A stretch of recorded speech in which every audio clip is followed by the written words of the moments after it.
How this will work is I'm going to talk about the piece that I have chosen. It's Peter Eben's Windows for trumpet and organ. I'm going to speak about it for about 20-25 minutes. Please don't go to sleep on me. That would be appreciated. And when that's done, I'm going to play the piece in its entirety, which is about another 20-25 minutes. So that's how the format will go for this. And I think we're almost set over here. So we'll get started in just a moment. Once I start to play, or once I'm finished speaking, you are more than welcome to go find spots farther back in the church, not right in front of my bell. Highly advised, actually. It's going to get very loud, very quickly. Is that okay if I speak like that at the back? We can hear you. Okay, good.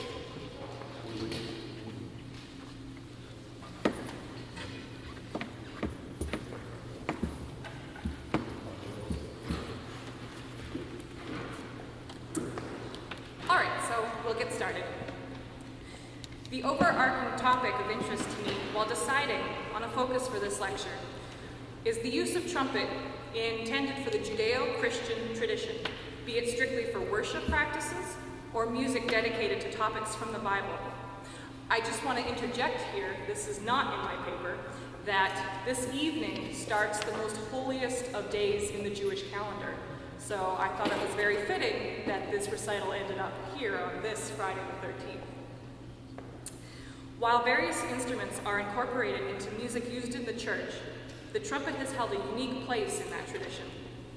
Predating the silver trumpet, the shofar, or instrument made from a ram's horn, is first mentioned in the 19th chapter of Exodus. Even at that time, the wording indicates that the horn had long been in use, and as John Wallace points out in his book called The Trumpet, the instrument becomes something known not only for battle cries or as a long-range signaling device, as it is used in many other cultures thousands of years ago, but as an important part of the worship tradition. In the last several hundred years, Monteverdi, Bach, and Handel, as well as their contemporaries, used the trumpet prominently in some of their religious music and continually pushed the expectations of those trumpet players during that time. Today, that is still the case, although music dedicated to the Judeo-Christian tradition makes up a much smaller percentage of the overall output in comparison. The unfortunate fact is that modern-day composers of masses and other similar large works for mainstream churches are forced to rely often on average trumpet players. However, that is not the case for the solo trumpet. Within the last few decades, there has been a sharp curve in trumpet players' playing ability, and while researching modern composers who incorporated the Judeo-Christian text or topics, I came across several composers noted for technically demanding trumpet writing. Peter Maxwell Davies, James Macmillan, Hans Werner Henze, and Marcus Stockhausen are among those composers who have composed trumpet solo pieces based on religious texts or symbolism, along with Peter Eben. Peter Eben, a Czech composer well known for his virtuosic organ compositions, composed a piece for trumpet and organ in 1976. This piece, entitled Okna, that might not be the pronunciation, but that's what it looks like, or Windows, is not a staple in the trumpet literature. In fact, only trumpeters pursuing these technically demanding new music scene and organists seem to be familiar with this piece. My hope with this lecture will be to introduce Eben's work to a new generation of trumpet players. Hopefully some of you will want to program it sometime. Okna is based on 4 of 12 stained glass windows by the painter Marc Chagall, which he was commissioned to complete in the Hadassah Medical Center in Jerusalem in 1962. Each window represents one of the tribes of Israel, based on the blessings that they each received from Jacob and later Moses. Eben chose 4 contrasting windows to make up the 4 movements of the piece. I will examine each movement briefly and present my interpretation of the music, as well as relevant commentary from critics that I found while researching recordings and information about the composer. Some examples of this is during the work, Eben incorporates chant sections, a Russian Orthodox liturgical hymn, and blasts reminiscent of the shofar. While discussing these devices, I will give short examples, or rather Abby will give short examples, culminating in a performance of the entire piece with organ. The presentation will conclude with a question and answer session. Which reminds me, I should introduce my organist tonight, even though you haven't heard from her yet. This is Abby Rockwood over here, and she has been practicing this piece for a competition, so she knows this very well. I'm excited to get to play it with her tonight. So, Petr Eben was a well-known composer in the Czech Republic. Graham Melville Mason opened Eben's obituary with the following statement of the composer. Petr Eben was the most loved and respected figure in Czech cultural life and his country's internationally best-known contemporary composer. Pretty big words. Born in 1929, Eben's father was Jewish and his mother was a practicing Catholic who encouraged her children to follow in her footsteps. Eben's musical education was mostly self-taught. He commented in an interview with Martin Anderson that while he was interested in music at an early age, the lack of concerts, sheet music, and even the radio meant he had to create music in order to hear any. Just as an aside, the Nazis confiscated his radio at one point, so there was no music to be had in the home other than what they created themselves. So this lack of music manifested itself in family chamber nights, where he and his father and brother would play pieces by ear that they had heard, and for Eben especially, a great deal of improvising when he was at the piano. His keyboard skills earned him early recognition, and at the age of 9, was already playing organ for church services. He would often return to the church at night and under the cover of darkness, improvise on chant hymns and folk tunes that he'd heard during the day. Those hours would remain with him for the rest of his life as he became known as a talented improviser on the organ. However, that talent was not enough to keep him out of Buchenwald, a concentration camp where he was interned at the age of 14 for the last 2 years of World War II. This created a turning point in the young man's life, and it was in a delousing station that he decided that there must be more to life, and that, quote, God has the power to extract good from evil for an individual's benefit, even during his lifetime, not to mention the life to come. And again, as an aside, Eben remarks in an interview of actually going into the delousing station with his brother and reaching out and holding his brother's hand, and both of them fearing what might come out of those shower heads, whether it would be water or something else. And it was at that exact moment that he birthed that quote. The years following World War II were not kind to Eben. He was denied promotion at Charles University because he refused to join the Communist Party and was under constant political duress during the Soviet rule. After the 1989 revolution, Eben was quickly appointed the professor of composition and president of the Prague Spring Music Festival, among other important positions in Czech musical life. Eben cultivated strong ties with Britain, where his organ compositions were, and still are, in constant demand. In his later years, Eben continued to tour and accept commissions for new works, writing often for choir and organ.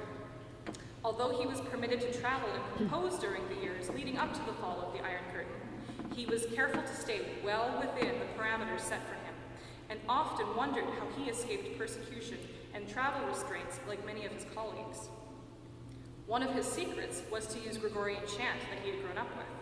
The chant melodies were entirely overlooked by communist censors, yet musically sensitive Christians knew about them, and to Eben, that's all that mattered.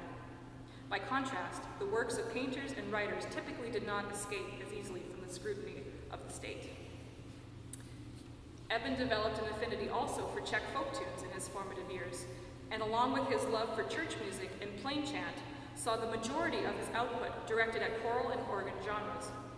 He also wrote for piano, including solo works, a sonata and concerto, as well as oratorios and opera, not to mention a small number of chamber works. Following 1989, Eben experienced what it was like to be a free man, and commented that at a time when he should be retiring, he was busier than ever, traveling and receiving commissions from all over the world. The BBC website remarks that Eben's life as a composer had been marked by a constant struggle to practice his art and his Christian faith freely.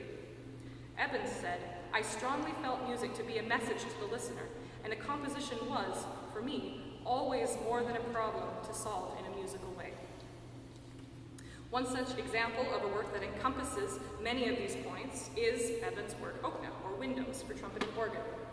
As stated before, the four-movement work was based on a set of 12 stained glass windows that Marc Chagall was commissioned to complete. Marc Chagall was himself a Jew and wrote of these stained glass windows, "This is my modest gift to the Jewish people, who have always dreamt of biblical love, friendship, and of peace among all peoples. This is my gift to that people, which lived here thousands of years ago among the other Semitic people." Chagall based the windows on the blessings given to each of the tribes by Joseph and Moses. For pictures and passages of each window, I strongly advise you to visit the Hadassah website. But the four stained glass windows that are a part of this work have been provided for you in the handout. Eben's inspiration came from seeing the pictures in just this way. Although the piece was composed in 1976, it was not until 1997 that Eben was able to travel to Jerusalem to see the windows in person. So you're imagining the piece that you hear being inspired solely by what you're seeing in front of you. And just as an aside, on the left is the actual stained glass window, and on the right is a lithograph, which brings out some of the details a little bit more clearly. While many composers would have taken the text that inspired Chagall and the images in the windows to weave a musical portrait, Eben took a slightly different approach. Stephen Engel writes, "The composition is not intended to describe the content, but rather to invoke associations." Eben says, "Windows as a source of light, windows as orientation, seen from the gloomy interior looking towards the heavens, from concrete reality into a fantasy world. Windows as a view into the landscape and also as a symbol of longing for the light."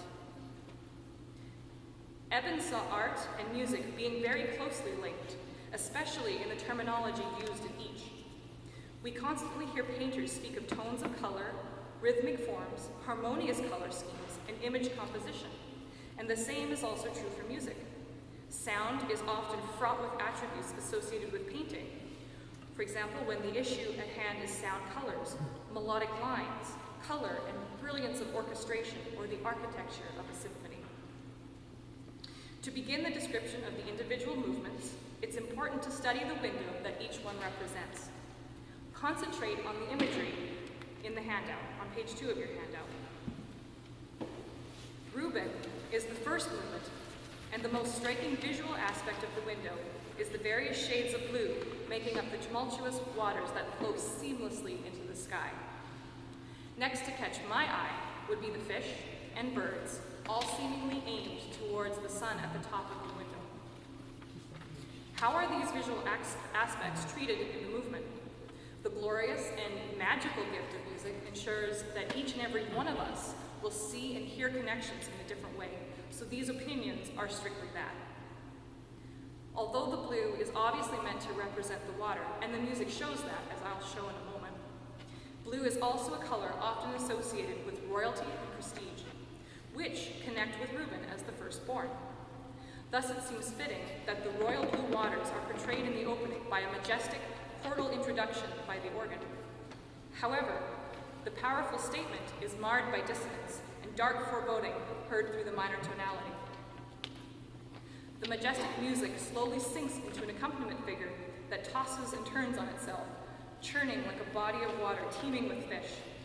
The triplets include many dissonant leaps, always changing and never settling into one key.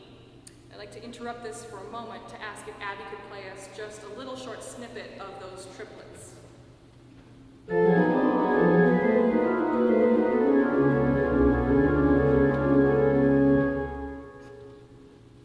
Sounds like water.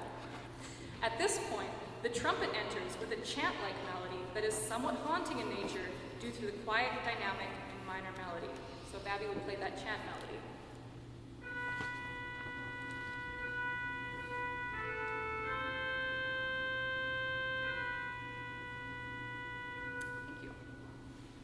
The unsteady accompaniment begins to build tension through register, dynamic, and timbral changes until the organ and trumpet switch places, The organ plays the chant while the trumpet plays the accompaniment motives.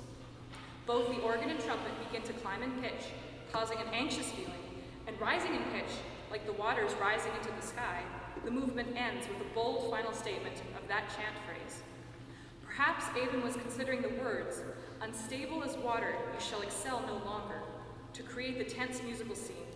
Or maybe he simply was moved by the disjointed patchwork of blue water and sky. Throughout the movement, and in fact much of the piece, the organ does not accompany the trumpet in a traditional manner. Often, the organ has a figure or a line which it is to repeat, if necessary, while the trumpet plays a phrase or melody. Neither instrument is meant to line up with each other. This technique is known as aleatoric music. Sometimes the instruments will trade off, and as previously mentioned, in the first movement, they switch roles momentarily. This technique, while used in many modern pieces for effect, was brought about by necessity. Eben understood the difficulties of having another instrument play in sync with the organ due to delay in sound and reverberations. He said this is why he decided on a specific compositional technique that allowed each instrument to sometimes play with greater rhythmic freedom, to synchronize only at certain points, and then to continue with their independent performances. Another example of this occurs in the last movement, which I will discuss later. Besides necessity, the improvisational nature also appealed to Eben. There would never be two identical performances of the piece, or, as Eben said, every interpretation to appear in a slightly different light, like the different impressions one gets from stained glass windows, depending on the time of day or the angle at which the light enters the building. I can say that my interpretation and my view of these windows has changed greatly over the last couple days as I have seen the light coming here in the morning and in the afternoon and now in the evening. Issachar's window is next in Eben's work. This window's main color is a rich green, which seems to hide the other objects like a thick jungle. A donkey's head in the lower section and a white tent near the top jump out due to the contrasting color. Upon closer inspection, a bird, a village, and two hands around the tent become apparent. The movement begins with a static chord in the organ and with a muted trumpet poking out of the musical texture, much like the tent and donkey do in the window. Moving much slower than the first movement, the music is calming, with small melodies that return to a small motive, almost like a storyteller with a refrain. Eben referred to this movement as an oriental pastoral with a reclining donkey. Although not to be mistaken as chant, the melody in the trumpet does not follow a regular phrase rhythm. However, two motives reappear. There is a rising fifth triplet, perhaps reminiscent of the pattern of the shofar, which is also the pattern of open horn calls, which are indicative of pastorals. And there's a falling duple pair that is repeated on different pitches. The rest of the statements seem to always return to these two motives, almost as a reminder or a warning. In ABA form, during the middle section, the trumpet changes between mutes and the organ changes registration. The trumpet plays a melody that sounds more Middle Eastern due to the turns and occasional augmented seconds. For the first time in the piece, the organ moves with the trumpet instead of simply providing background figures over which the trumpet plays. This section is more in keeping with what we might think of as traditional music. Compared with the rest of the piece, it sounds like a snapshot of a new scene. Maybe it is a glimpse into the village seen in the window. The next window, depicted by Eben, is that of Zebulun. This window is primarily red, depicting a sea at sunrise with fish leaping high in the air and a boat near the bottom. Red is often used to symbolize war, danger, and intense emotion. It is also the color most often associated with upheaval, agitation, and revolution among nations and cultures. It comes as no surprise, then, that this is the most dissonant and agitated movement in the set. The organ opens with a climbing motive that includes the augmented second again. When the trumpet enters soon after, it's with an augmented fourth or tritone blast, which is repeated several times. And I'm going to pause again to ask Abby to play both the opening of the third movement and then a little snippet of those tritones that you will hear throughout the movement.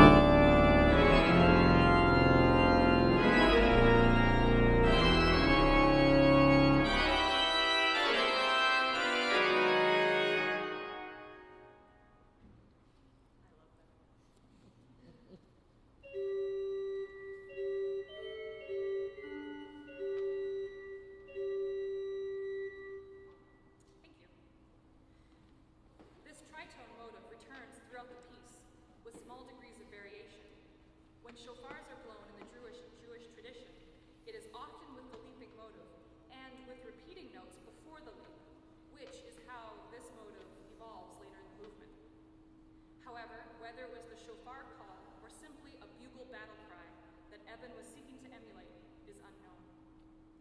Progressing through the movement, the organ takes over the augmented call, but that gives way to a very different section, a subdued, foreboding march.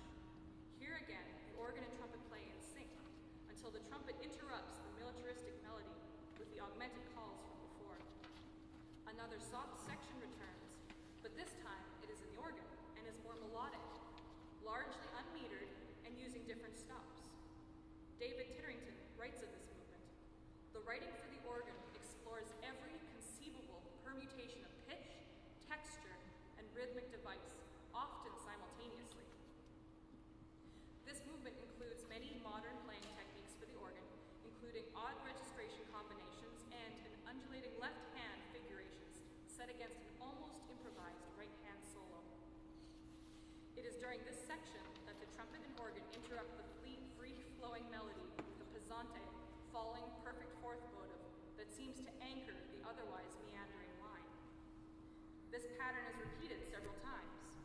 However, the last two pesante measures follow a solo organ interlude and then a solo trumpet interlude. From this point, the wandering line begins to pick up momentum and have more direction with the dynamic and dissonant tensions, leading back to the tritone trumpet fanfares, which eventually conclude the movement. The final movement depicts a golden window devoted to the tribe of Levi. In the blessings, Levi was set apart from the brothers to be a tribe of priests and religious leaders. Looking at the window, it is one of the most beautiful of the set, full of colors beyond the fundamental hue of yellow. Birds, lambs, the Star of David, flowers, candles, a bowl of fruit, and the tablets of the law fill the window. While one of the notable characteristics of the other three windows was the focus on a single color, the golden window unites the colors from the previous movements with vivid blues and greens, shades of red, and even some purple. Eben focused on the priestly role of Levi, composing a meditative and powerful movement that continuously builds to a majestic close. In a calm but stately manner, the organ begins by intoning, oh dear, Spazi, Gospodi, Ayudi, Tvoya, I think, which translated is, O Lord, save thy people. It's a Russian Orthodox hymn with which Chagall may have known from his native country. This hymn may be familiar to you as well, since it's found in Tchaikovsky's 1812 overture. As the organ repeats the melody, the trumpet begins playing a melodic line over the hymn, completely unrelated and separate from the organ in time, tonality, and length. Engels refers to the trumpet's material as being akin to a Jewish synagogal melody. Both instruments are instructed to continue playing their individual parts and to take time using rubato in order to avoid having phrases line up. Although in the opening section the organ continues at the same pitch level, the trumpet continually moves up in register. After a few phrases, the trumpet joins the organ hymn tune, but in a different key, and again, specifically out of time with the organ. Going back briefly to the melodic material it had before, the trumpet returns to the hymn, but this time near the top of the trumpet's comfortable range. During this statement of the hymn, the organ suddenly switches into florid running lines. The heightened rhythmic texture and higher register begin to excite the music, which leads into an organ introduction to a short section which Titterington calls a troika, or Russian dance.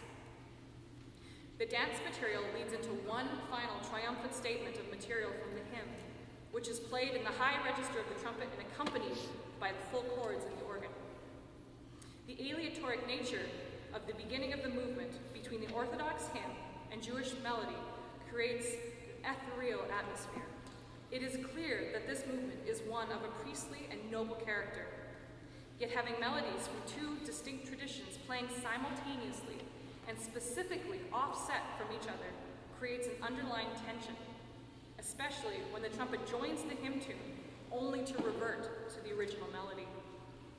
This may point directly to the situation which the Jewish people have found themselves in for the last several millennia, a nation displaced, searching for a place to belong, always separate from the surrounding society, never integrating or conforming to the culture with which they are a part. Researching this piece has introduced me to an inspiring man who lived out of faith through some of the harshest conditions known to man, and not only survived, but thrived in the political climate he found himself. The title of the interview with Martin Anderson summed up Peter Eben's outlook on life, plus and minus. What some intended for minus instead became his plus. The piece which I'm about to play in its entirety is remarkable from both technical and musical standpoints, but even more intriguing based on the visual associations instead of our traditional text painting. Consider again the paintings as I present to you Peter Eben's Windows.